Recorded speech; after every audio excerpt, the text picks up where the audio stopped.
días en este magnífico 15 de julio. Un día más aquí los tres para comentar todo lo que se nos ocurra sobre aviación en esta última semana. Y yo creo que vamos a empezar ya directamente porque creo que Gerardo tiene algo muy curioso que contarnos. Tenemos un vídeo de la última noticia que comentamos la vez pasada de Volotea, que succionó el motor a un transeúnte que se metió al aeropuerto.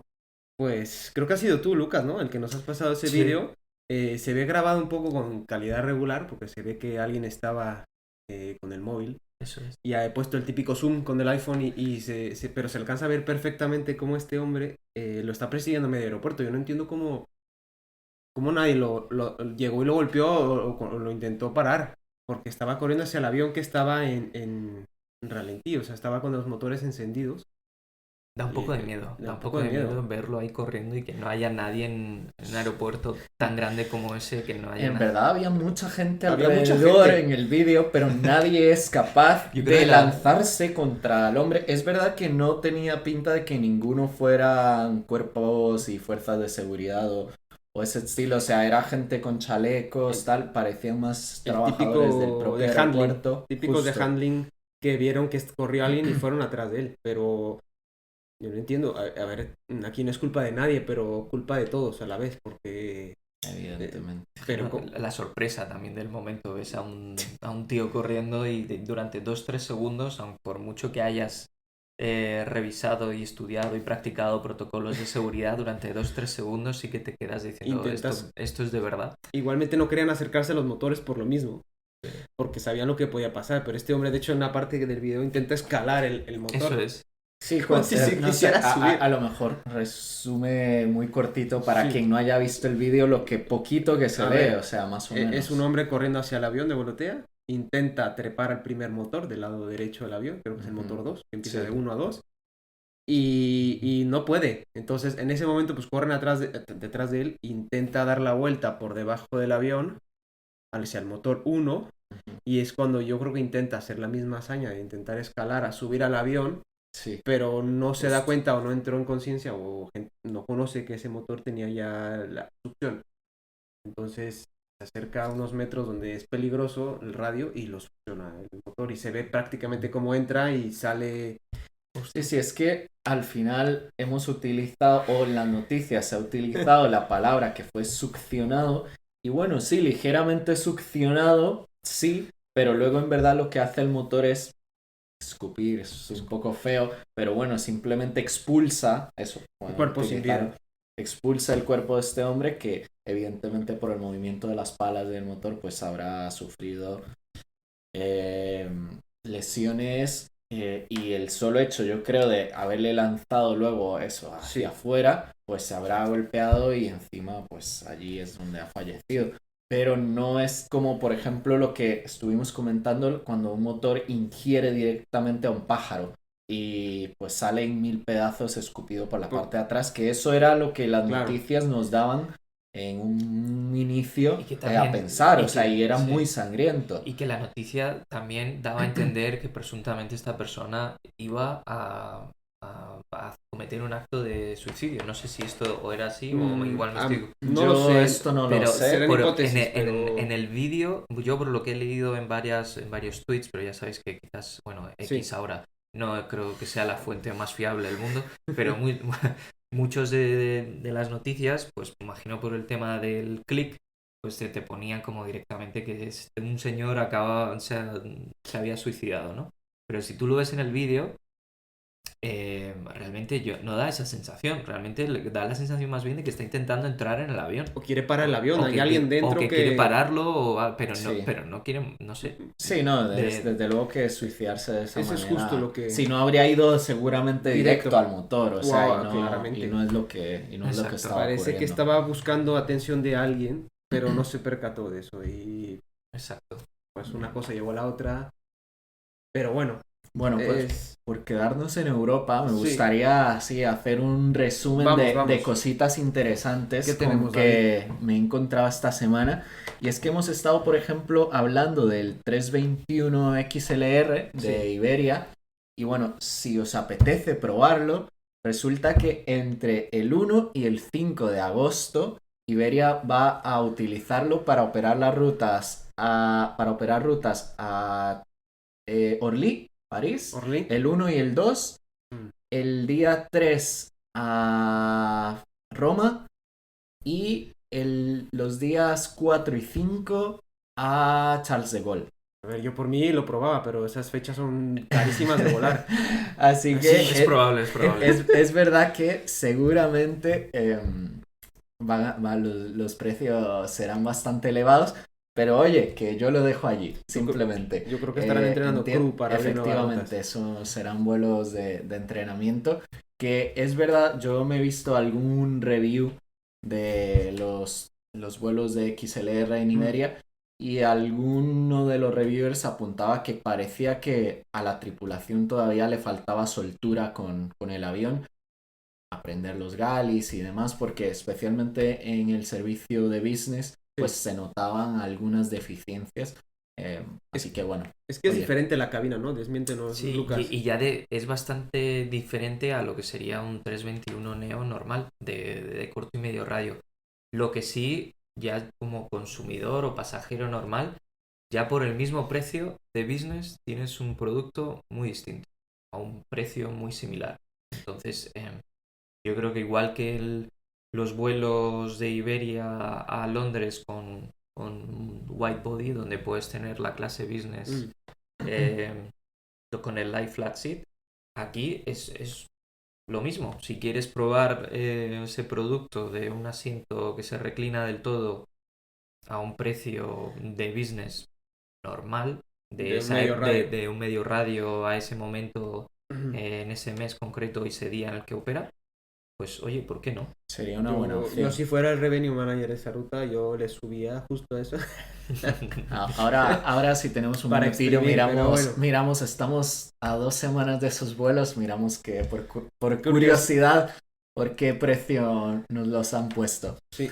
Pero bueno, siguiendo con otras historias en este continente, en los últimos días y el último fin de semana, el norte de España y la costa este, hablamos de Cataluña, experimentaron una dana, y justamente ayer un avión, un 330 de Delta, según despegaba del Prat, se encontró con una tormenta de granizo que tuvo que hacer que el avión volviese a tierra, y al llegar a tierra se dieron cuenta que tenía muchísimos daños en el radome, que es la nariz del avión, donde se encuentra el radar de climatológico. Justo. Y es el que le da a los pilotos indicaciones pues de la climatología alrededor del avión en tiempo real. Entonces, bueno, es una de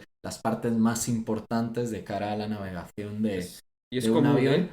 Es bastante habitual justamente que el granizo cause daños tanto en los vidrios de la cabina, en las ventanas de la cabina, y el radome, que evidentemente son partes muy caras del avión, pero claro, son las que se enfrentan normalmente al granizo. De hecho, hace poco otro avión de Delta sufrió daños, pero esta vez en los motores por el granizo, y que causaron un flame out. Así que ese avión está aparcado en Barcelona, y el próximo vuelo le llevan su nariz, ¿no? Sí, el próximo vuelo está planificado para el día 18, o sea que entendemos que entre ayer y lo que quede al final de la semana, pues tendrán que reparar ese avión. Es común, para los que no saben, a veces en las nubes hay hielo suspendido. Parece una locura, pero hay bolas de hielo suspendido. Una vez leí una noticia de eso y puedes encontrar hielo a 10.000 pies o no sé qué altura donde esté el hielo, y el avión va de hielo, o sea, entra con el hielo y pasan este tipo de cosas. Es muy común, muy común. Pero que nadie se asuste. No, es normal. Eso pasa todos los días, como los rayos y todo ese tipo de cosas. Bien, y en este sprint de noticias europeas, Sabemos que hace unas semanas con el conflicto israelí se cerró el espacio aéreo y eso causó que ¿No se ha vuelto a abrir? pues de eso vamos a vale, hablar, vale. porque justamente en el caso de España, Air Europa ya había retomado las operaciones, Aegean en Grecia y LOT en Polonia, pero la aerolínea más grande que se une a este grupo es Air France, que por fin retoma las operaciones hacia Tel Aviv. Hay otras grandes compañías como el grupo Lufthansa que hasta octubre, o sea, no han decidido no retomar esos servicios, lo cual es desde luego y muy interesante. Europa porque que vuela por ahí. Perdón, que Europa que tiene... Europa tiene una ruta directa a Tel Sí. Aviv Sí. desde hace unos meses. Yo creo que se inauguró. ¿No la este volaba mismo con un año, 787? La volaba creo que con un 787. No, 737. 737. Sí, 73. Y hace años Me parece abrió que se e intentó inauguró, ¿no? consolidar Este una año. ruta nueva a Eilat, que es un destino en Israel Mm. con playa. Bueno, también con ayuda un poco del gobierno israelí, porque el gobierno israelí le quería dar un poco más de visibilidad a otra ciudad que no fuera Tel Aviv. Y bueno, no salió del todo bien porque se canceló enseguida la ruta, pero sí, yo creo que la presencia española en Israel siempre ha estado. No, y sorprende porque, claro, es que incluso las compañías americanas, la hablamos de las grandes tres, siguen sin volar y United me parece que vuelve en septiembre y... No, perdón, United vuelve la semana que viene y Delta en septiembre, pero joder, menudo parón para Menudo Israel. Y- Tengo un y- espacio aéreo que claro. está bastante congestionado al Sobre final. todo para las aerolíneas del Middle East que pasan todas por ahí cuando vienen de Europa. Entonces tienen que coger una carretera súper fina. Entonces si tú te metes en Flightradar ves como no ves espacio, ves una línea de aviones todos pegados.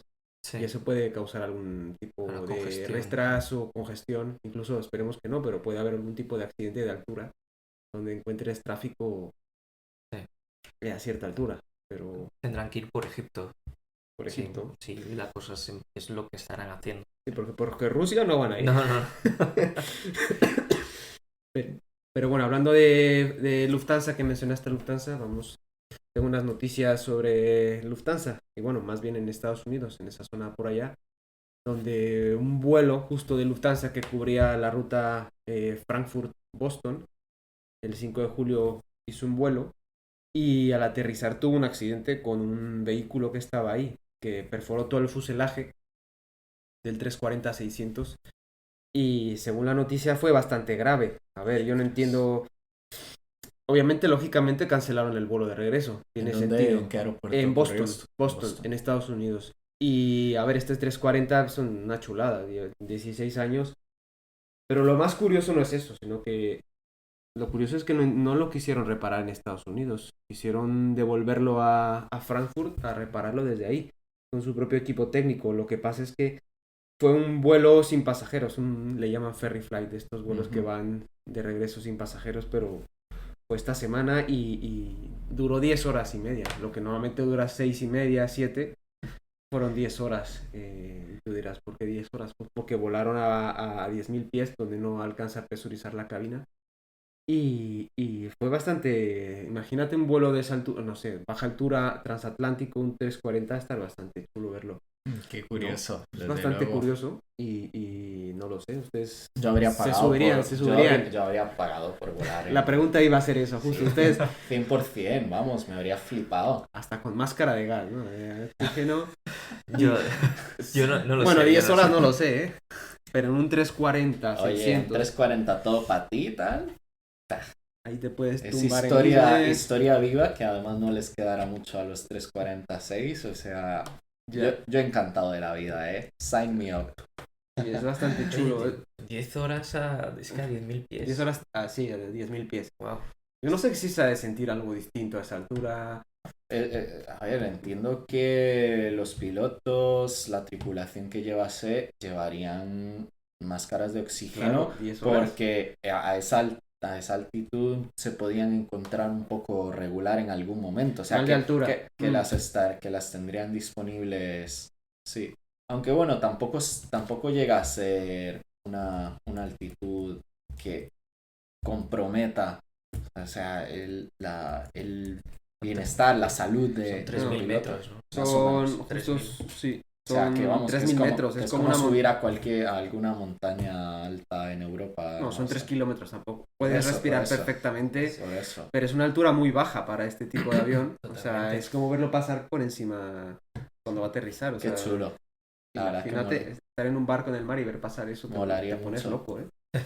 Te pones loco. Dijo, eso va a caer. ¿Volvió a Frankfurt? Sí, volvió a Frankfurt para ser reparado por su equipo técnico, pero menudo...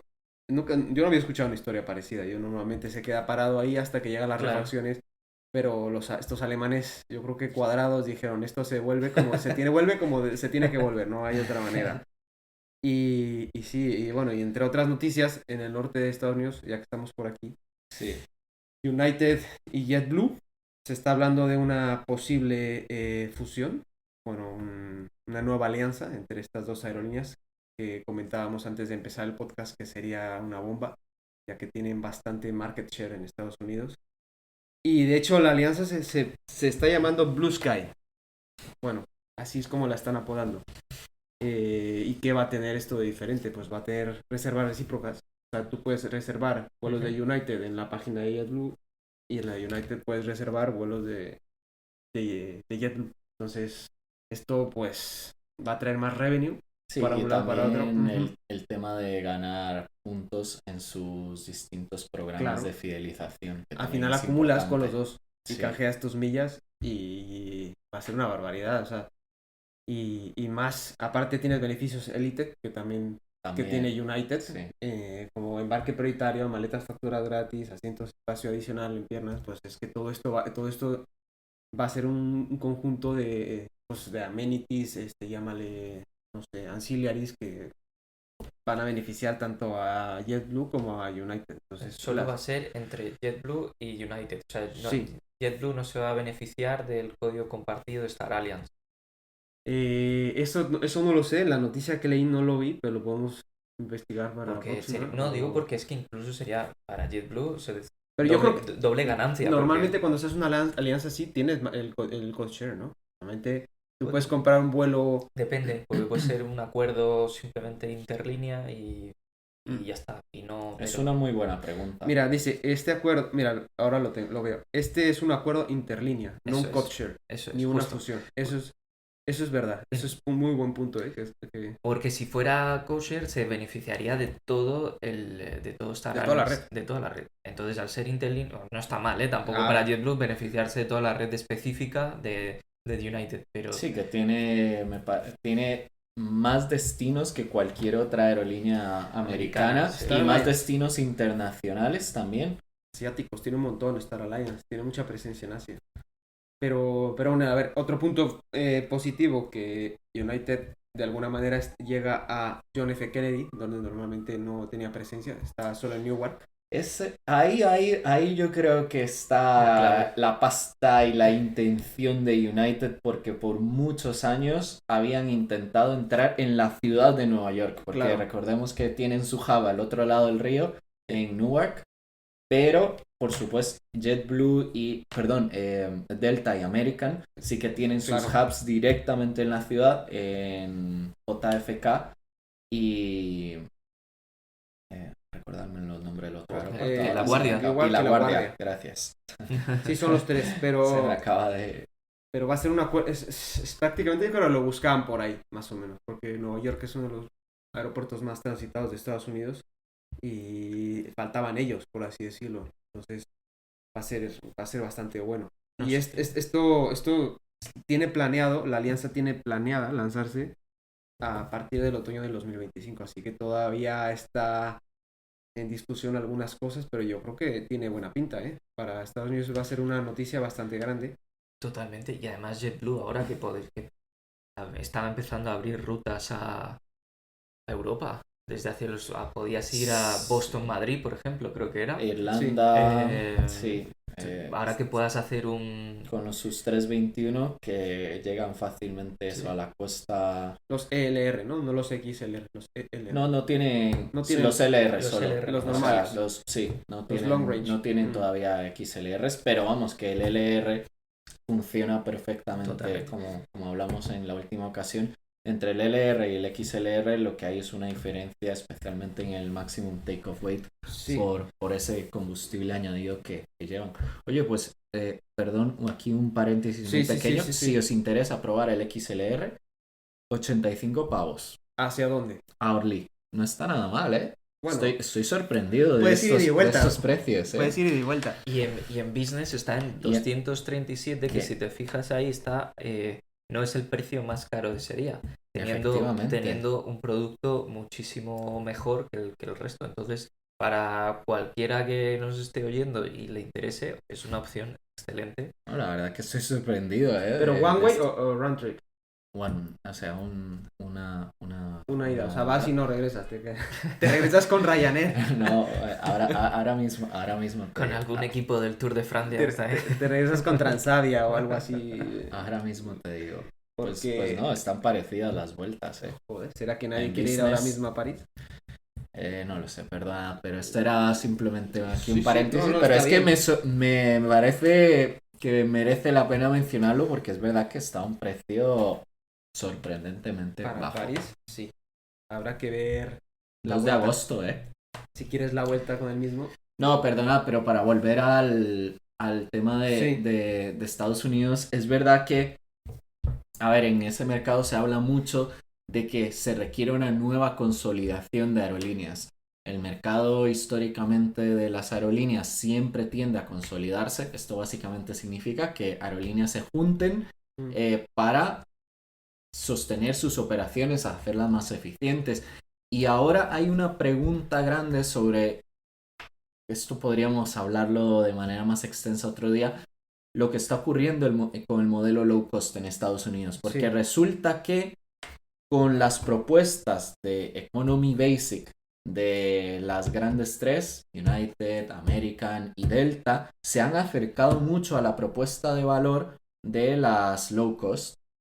Entonces, y eso, claro, una low cost, ¿por qué se diferenciaba normalmente? Por utilizar más sus aviones. Eso quiere decir, por ejemplo, volar de noche. Cuando Southwest, por ejemplo, nunca había volado de noche, pues empezaron a volar de noche. Las compañías grandes lo hacen. Eficiencia operativa. Cada vez Delta, United y American se parecen más o imitan esa eficiencia operativa de los Frontier, los Allegiant, los JetBlue. Y por ejemplo, JetBlue encajaba eso en una categoría, es low cost porque al final se consideraba low cost, pero por ejemplo, igual que Iberia Express en Europa, pues tiene su clase Mint, que es la híbrida. business y que está muy currada, muy currada y que tiene muy buenos reviews. Yo creo que dentro de las low cost hay razas también, o sea, Claro. hay low cost pura y hay low cost normal y la hay low cost híbrida que alimenta. Entonces yo creo que ya hay diferencias entre low cost. Antes era solo low cost, sí, pero ahora hay clases de low cost. Tienes toda la razón, porque puede, o sea, y dependiendo del continente, el concepto de low cost es varía totalmente un poquito. distinto. Varían los productos, varían un montón los auxiliares que tienes, lo que no, lo que sí.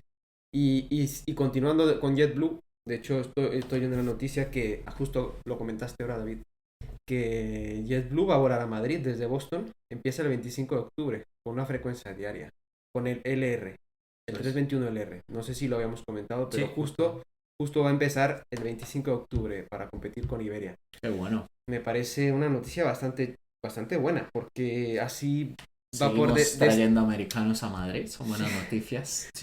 Destronar un poco esa ruta que Iberia que hizo, pues, por así decir, llevar con este 321 y no necesitas Boston es una ciudad muy de negocios y de estudiantes, justo iba a decir.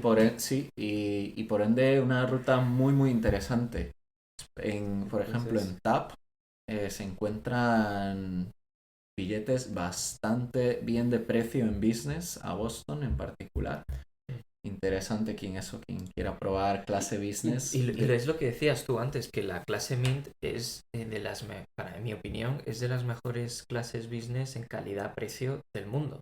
Y sobre todo si además tiene el ancillary de la primera fila, donde la clase Mint tiene su business normal y luego la primera fila te cobra un ancillary extra, no sé si pues variará, supongo, en función el asiento, el es espacio. más espacio. Y es un poco similar a la casuística que puede pasar en el XLR de Iberia, donde la primera fila de business también es un poco más grande ese asiento que el resto de los asientos de business.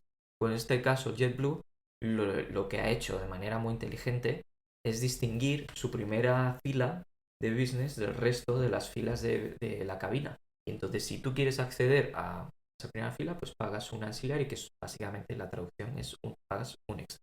Justo aquí estoy viendo que le llaman el Mint Studio. Exacto. Hay dos suites, hay 2 Mint Studios, luego 22 otros asientos Mint y 114 asientos de economy. Y 24 son estas con las que tienen más espacio entre asientos, que le llaman Even More. Yo creo que ahí está la clave, ¿no? En diversificar los diferentes tipos de productos dentro. Tío, es que esto está cambiando muchísimo. Hace nada teníamos al final en un avión business y economy. Y hoy en día es que estamos hablando de 4 o 5 categorías distintas dentro de la misma cabina. Y luego Lufthansa, por ejemplo, lo que ha hecho con sus asientos en business es que tiene 4 distintos tipos, me parece, de asientos, según si eres más alto, si quieres más espacio, si quieres las suites de enfrente, que ahora mismo no recuerdo cómo lo llaman. Si está junto a la ventana. Allegris. Sí, Allegris. ¿Así se llama? Creo que sí. Sí, Allegris, el producto Allegris. Claro, y ahora que puedes comprar 3 asientos para acostarte también se puede. Sí, eso. Dependiendo, hay unas aerolíneas que lo tienen. Sí, en Asia hay una aerolínea, sí, no sé, que lo llaman eso, como el Sky Couch o una cosa así. Lo le hizo llaman. Air New Zealand, creo que fue Air New Zealand. Sí, y luego justo. ahí en All Nippon Airways en Japón, también sus 380 que van a Hawái, también tiene el de la tortuga. Eso es, la tortuga, ballena y... Sí, el Sky Couch de Air New Zealand. Sí, y All Nippon Airways también tiene una configuración similar, un poco que lo llama producto familiar, también en sus 380. Pero sí, que es eso, la diversificación de los productos al final es la tendencia y... Bueno, darle a cada uno lo que busca. Justo, en función también un poco de lo que la aerolínea desea también, porque si puede ser Etihad, por ejemplo, que en sus 380 creo que tiene 5 clases, porque tiene la Economy, la Premium, la Business, la First y la Residence.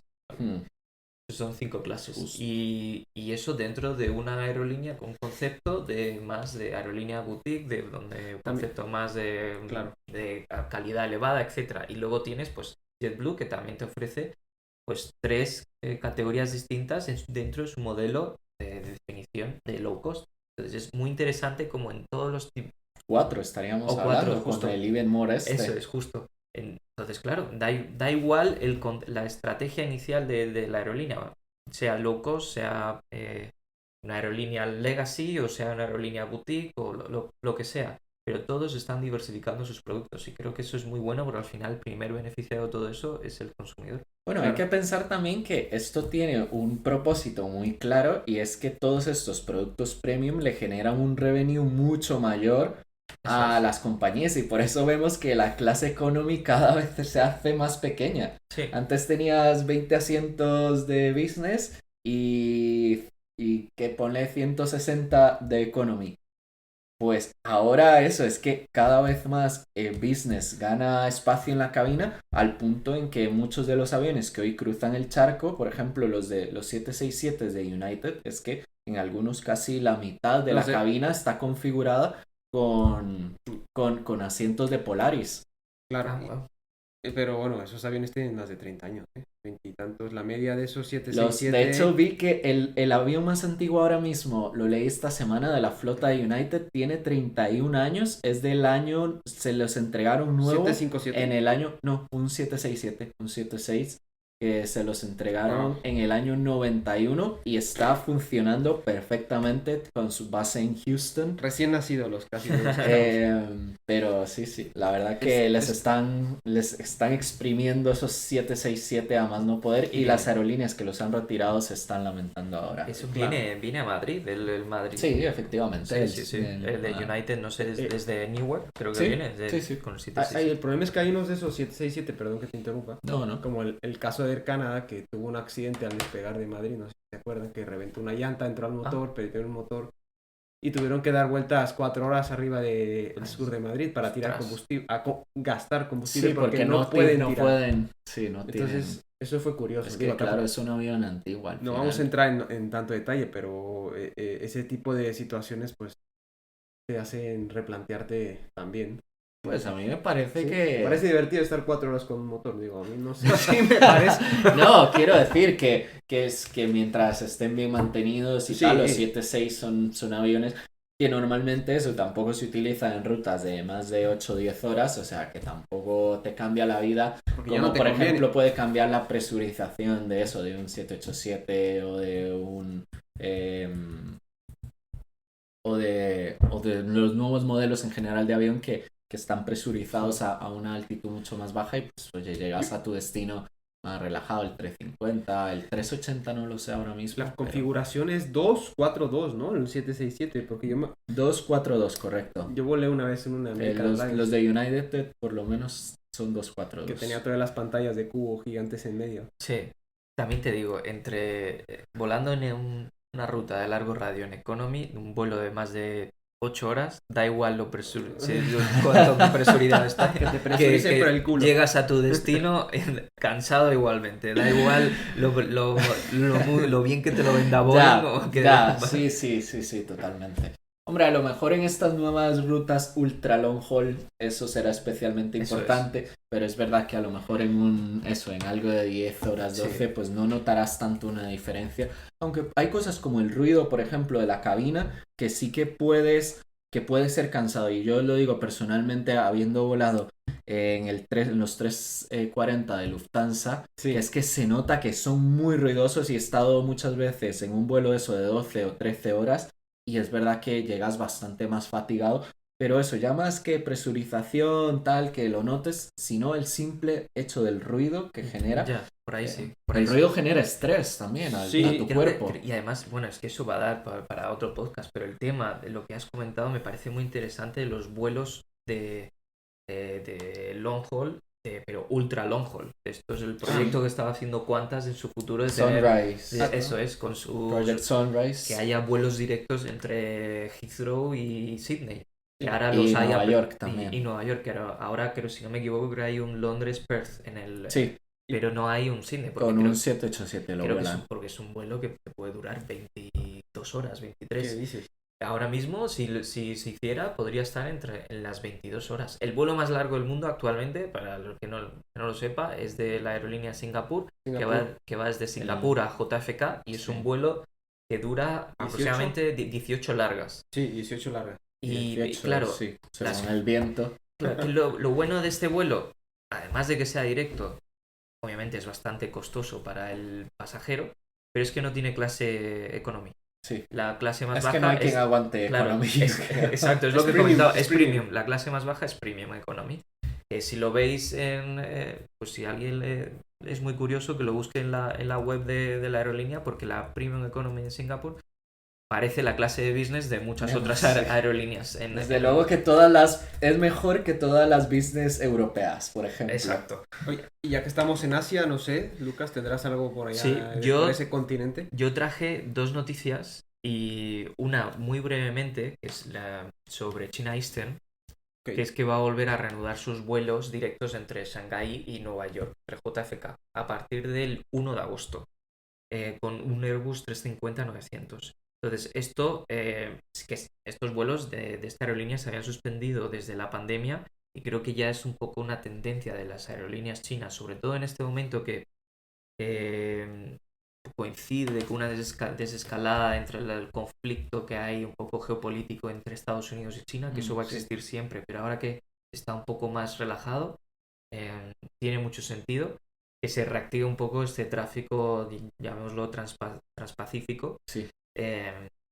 Y también que hay demanda, o sea, hay una demanda de pasajeros de China, de chinos a Estados Unidos y viceversa. Simplemente por estadística, por número de población, lo va a haber. Entonces es muy interesante que ahora las aerolíneas chinas están volviendo a meter, los que ya tienen la ruta, pues a meterle más capacidad. Y en el caso de China Eastern, que no lo había hecho... Es que los chinos están volviendo a viajar en general. Exacto. Perdón, pero habían interrumpido, pero ha tardado la recuperación post-COVID allí más... Más que sí, ha tardado un poco la necesidad de la población de volver a salir. Pues un poco las restricciones del país, también pues sabemos un poco cómo es China, les habían restringido mucho en cuanto a las posibilidades que tenían ellos de salir incluso de su misma localidad en los primeros años del COVID o de sus casas. Sí. Pero mucho más que aquí, que en Europa o en otros continentes. Desde luego que lo pasaron mucho peor por ahí. Exacto, entonces ahora yo creo que aquí está todo mucho más abierto y coincide con las tensiones un poco más relajadas. Veremos quizás una tendencia de recuperación de este tráfico transpacífico. Ahora, pasando a otra noticia, un poco pasando de Asia a Oriente Medio, y que creo que es la noticia un poco en mi opinión, un poco de la semana, porque puede cambiar un poco el mercado europeo en sí, un poquito. Es que la base que tenía la aerolínea Wizz Air, la aerolínea húngara, tenía una base en Abu Dhabi, pues la va a cerrar el 1 de octubre de 2025. Menos de 5 años después de su inauguración. Y lo que supone un giro muy importante a nivel estratégico de la aerolínea en lo que era la región del Golfo. Un poco para haceros la idea, desde esta base de Wizz Air en Abu Dhabi, tenían rutas a Asia Central, al Cáucaso, a Medio Oriente, a África del Norte, a Europa, siendo a Italia, a Austria, a Grecia y a Chipre. Y a otros destinos más turísticos como pueden ser en Maldivas. Pero realmente donde concentraba mayor parte del tráfico pues eran rutas de África del Norte, de Medio Oriente, como puede ser en Riyadh, Jeddah, o sea, Arabia Saudí, ¿no? Que ya hablamos de rutas entre mid-haul y long-haul en algunos casos. Habían apostado muy fuerte por esta base. Entonces, claro, lo que viene ahora es la pregunta del millón. Es con todos estos aviones, con toda esta capacidad que van a quitar mucha, o no van a quitar toda, pero sí la base. Entonces, todas estas rutas o capacidad que van a quitar, ¿dónde la van a poner?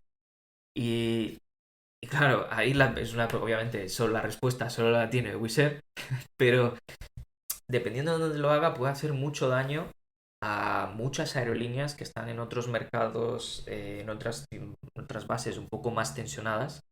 Y a mí un poco, pensando para mis adentros, empecé a ver pues mercados, por ejemplo, como el italiano, que desde que la caída de Alitalia y con ITA ahora no está un poco metido en el grupo Lufthansa, todavía no se ha recuperado del todo a los niveles de capacidad antes de que desapareciera Alitalia. Yo creo que Lufthansa es la que más ha tardado en recuperar. Sí, pero justo eso, el grupo, sí. Sí. Y entonces en Italia hay una oportunidad muy fuerte, donde Ryanair ya tiene una presencia muy alta y el pasajero italiano ya está muy acostumbrado a vuelos low cost. Entonces, entonces para Wizz Air... A ver, tiene sentido que seguramente donde más crece, donde toda esa capacidad volverá a Europa, evidentemente. Exacto. O sea, porque es el mercado que conocen, pero parece que a los inversores les gusta porque leí que las acciones de Wizz Air subieron en torno a un 2% tras ese anuncio. Es que igual ese recorte de, llamémosle, costes, gastos, de alguna manera lo pueden canalizar a algo que da más. Claro, porque lo canalizas a rutas que ya sabes que son rentables o a mercados que son rentables, y lo único que haces es pues poner más capacidad en ellos. Claro. Rutas, por ejemplo, que otro también vi muy interesante son el mercado español, los destinos turísticos de Reino Unido a España, como puede ser Alicante, Málaga, Baleares o Canarias, desde donde opera Wizz Air en Reino Unido, también puede ser muy interesante, y no descarto que también parte de esta capacidad pueda ir a estas rutas. Solo por entenderlo, y que bueno, que hemos dicho en otros podcasts, el mercado turístico en España sigue creciendo año a año, parece que no tiene techo Mm. y sobre todo, principalmente, se nutre de los pasajeros del Reino Unido que vienen a pasar sus vacaciones aquí en determinadas fechas del año. Y no descarto tampoco que Wizz Air pase de esa capacidad ahí. Y luego ya podríamos entrar a valorar otros mercados donde sí tiene presencia Ryanair. Por ejemplo, a mí se me viene ahora a la cabeza que vuela desde Madrid a varios destinos de Marruecos. No es descartable que Wizz Air también haga eso. En mercados donde quizás una aerolínea que nosotros consideremos de toda la vida Sí. tradicional no esté, eh, no descartéis que ahora de repente entre Wizz Air, tanto desde Y Madrid o desde tienen UK. el músculo de Eso aviones es. donde Sí, pueden hacer que a eso. día de hoy es lo más importante casi, Claro, y tener pilotos aviones. tienen muy buena cantera de pilotos. O sea, ellos Es mismos verdad, tienen tienen su su escuela escuela, sí. y eso les provee de pilotos todo el tiempo. Y creo que les pagan todo el curso y tienes que estar creo que mínimo 5 o 10 años con ellos volando, no lo sé, pero pagan bastantes buenos sueldos, mejor que Ryanair. Y es que tienen todo el sistema montado. De Sí. hecho, justo ahora, por curiosidad, Lucas, Sí. le pregunté a ChatGPT, a ver, estos son datos, no son datos exactos, pero pueden variar, pero según esto, la ruta más rentable de Wizz Air es Luton, Londres, Varsovia, que destaca por ser alta densidad, Tiene frecuencia, bajos sentido. costes y gran demanda. Y yo creo que ese tipo de conexiones entre el Ujú. norte de Europa Con Europa del Este. con Europa del Este Eso es. es su Ahí es, chicha. eso es. Justo eso, que su mercado, su prioridad principal desde fuera, a mi entender, y es lo que dices tú, es Sí. afianzar su mercado de Europa del Este. Entonces, seguramente, pues pondrá gran parte de sus huevos ahí. Pero también ahí les va a surgir muchas oportunidades en mercados como el italiano y el español, y también el norte de África, donde pues, pueden ser opciones muy interesantes en estas rutas, digamos, que no son, que no pueden, así de primeras, no son tan rentables para otro tipo de aerolíneas con otro tipo de estrategia de negocio, pues para Wizz Air seguramente las ponga. Y creo que es una decisión muy valiente, pero seguro que le va a venir muy bien a medio plazo, por ya lo que dices tú, David, del tema de ya que los inversores lo han aceptado positivamente y creo que lo va a notar Wizz Air también positivamente en sus cuentas Ya, ya. de aquí a unos años Mm. cuando ya tenga todos esos costes de estos 5 años con esa base ahí ya sufragados y ya Yo rentabilizados. también de esto destacaría que realmente el mercado aéreo es tan dinámico que las aerolíneas se tienen que adaptar constantemente, porque hace nada más bien hablábamos de cómo el 321 XLR podía haber potenciado esa base de Wizz Air en Oriente Medio. Y ahora resulta que entre eso, las tensiones geopolíticas que El hay en esa mercado cambia. región del mundo, también se han dado cuenta que los costes de mantenimiento, por ejemplo, recordemos las condiciones del desierto Sí. para los motores del 320 al final requieren más mantenimiento Mm. a la larga y pues son motivos que al final llevan a las aerolíneas a decidir pues cambiar su operativa. Yo creo que de hecho también Wizz en su momento estuvo negociando eso con India, con Pakistán, que son mercados muy densos. Hablamos poco de estos otros países, pero es que por simplemente población son países que tienen muchísimo, muchísimo tráfico y que los habitantes de estos países se mueven mucho entre ellos. Porque, por ejemplo, toda la mano de obra en los Emiratos, pues evidentemente viene de Sri Lanka, de Pakistán, tal, E India. India. Entonces, bueno, y eso, y yo creo que Wizz tuvo problemas para negociar con estos países Justo. la apertura de rutas y pues eso finalmente yo Es creo que que habrá contribuido a Son, esta no decisión les de... convenía no, tampoco. son países muy proteccionistas de Claro. momento y creo que todavía van un poco atrasados en esos temas regulatorios y que al final el beneficio es para todos ellos, porque si se hubiera permitido a Wizz Air operar ahí, seguramente Les hicieron la cama. sí, puede ser, porque Listo. el primer Esa es la beneficiado palabra. es el pasajero de allí y eso fomenta el tráfico en estos países donde dices tú, David, que son tráficos muy densos y que están acostumbrados a viajar constantemente porque, bueno, son países grandes. Sí, sí. Entonces, claro, que se Eso. hubieran beneficiado muchísimo y hubiera mejorado muchísimo pues el libre transporte de personas en estos países que ya sabemos que ya a nivel económico pues sufren un poquito más. Así es la guerra en las aerolíneas. El market share, hay que comer pastel o ver la manera de echar al otro. O sea, de una forma clásica, bueno, no, un poco más formal, pero bueno. Oye, punto, de China. Quiero volver un poco a China. Sí.